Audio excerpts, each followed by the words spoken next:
ଶ୍ରମଜୀବୀ ମଣିଷଙ୍କ ଏକତା ଶୋଷଣର ଅନ୍ତ ଘଟାଇ ପାରିବ।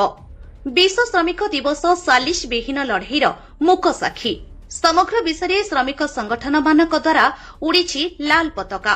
ସେହି ଲାଲ ପତାକା ତଳେ ଶୋଷଣ କଷଣ ବିରୋଧରେ ଦୁନିଆର ମଜଦୁର ଏକ ହୁଅ ଆହ୍ୱାନ ଦେଇଛନ୍ତି ଶ୍ରମିକ ଓ ଶ୍ରମଜୀବୀ ମଣିଷମାନେ।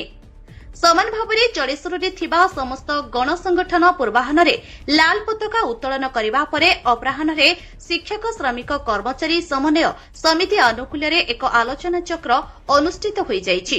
ଏହି ଆଲୋଚନା ଚକ୍ରରେ ସମନ୍ୱୟ ସମିତିର ସଭାପତି ଅଜିତ କୁମାର ଦାସ ପୌରୋହିତ୍ୟ କରିଥିବା ବେଳେ ସମ୍ପାଦକ ଦିଲ୍ଲୀପ କୁମାର ଗିରି ସ୍ୱାଗତ ଭାଷଣ ପ୍ରଦାନ କରିଥିଲେ। ଆଜିର ପରିସ୍ଥିତି ଓ ଶ୍ରମିକ ଶ୍ରେଣୀ ଶୀର୍ଷକ ଆଲୋଚନା ଚକ୍ରରେ ମୁଖ୍ୟ ଅତିଥି ଭାବରେ ବ୍ୟାଙ୍କ ଫେଡେରେସନ ଅଫ୍ ଇଣ୍ଡିଆର ସର୍ବଭାରତୀୟ ନେତା ଶ୍ରୀଯୁକ୍ତ ପ୍ରଦୀପ ଷଡଙ୍ଗୀ ଯୋଗଦେଇ କହିଲେ, ଯେଉଁ ଦାବି ପାଇଁ 41 ବର୍ଷ ତଳେ ଚିକାଗୋ ସହର ରକ୍ତ ରଞ୍ଜିତ ହୋଇଥିଲା, ଆଜି ସେହି ଦାବି ପାଇଁ ପୁଣି ଶ୍ରମିକକୁ ଆନ୍ଦୋଳନ କରିବାକୁ ପଡୁଛି। ଯେଉଁ ଆନ୍ଦୋଳନ ଫଳରେ ଶ୍ରମିକମାନେ ଦୈନିକ 8 ଘଣ୍ଟା ପରିଶ୍ରମ କରିବେ ବୋଲି ଆଇନରେ ପରିଣତ ହେଲା, ତାହାଠାରୁ ଅଧିକ ନୁହେଁ।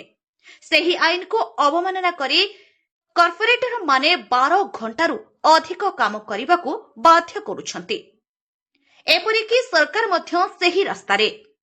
ଅପରପକ୍ଷରେ ଆନ୍ଦୋଳନ କରିବାର ଅଧିକାରକୁ ଛଡ଼ାଇ ନେବା ପାଇଁ ସରକାର ଅଗଣତାନ୍ତ୍ରିକ ଭାବରେ ଶ୍ରମ କୋଡର ପ୍ରଚଳନ କରିଛନ୍ତି।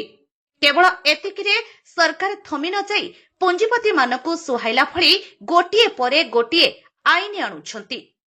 ଶାଗ ମାଛ ଦରରେ ସେହି ଏକଚାଟିଆ ପୁଞ୍ଜିପତି ଶ୍ରେଣୀ ହାତରେ ଦେଶର ସରକାରୀ ସଂସ୍ଥାଗୁଡ଼ିକୁ ଟେକି ଦେବାରେ ଲାଗିଛନ୍ତି, ଯେଉଁମାନେ କର୍ମକ୍ଷେତ୍ରକୁ କ୍ରମାଗତ ସଂକୁଚିତ କରୁଛନ୍ତି ଏବଂ 100 ଜଣଙ୍କ କାମକୁ 10 ଜଣଙ୍କ ଉପରେ କରାଇ ନେଉଛନ୍ତି।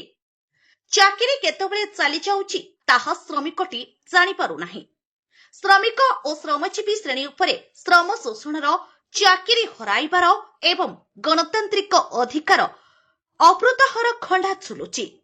ଏଭଳି ପରିସ୍ଥିତିରେ ଶ୍ରମିକ ଶ୍ରେଣୀର ଭୂମିକା ଗୁରୁତ୍ୱପୂର୍ଣ୍ଣ।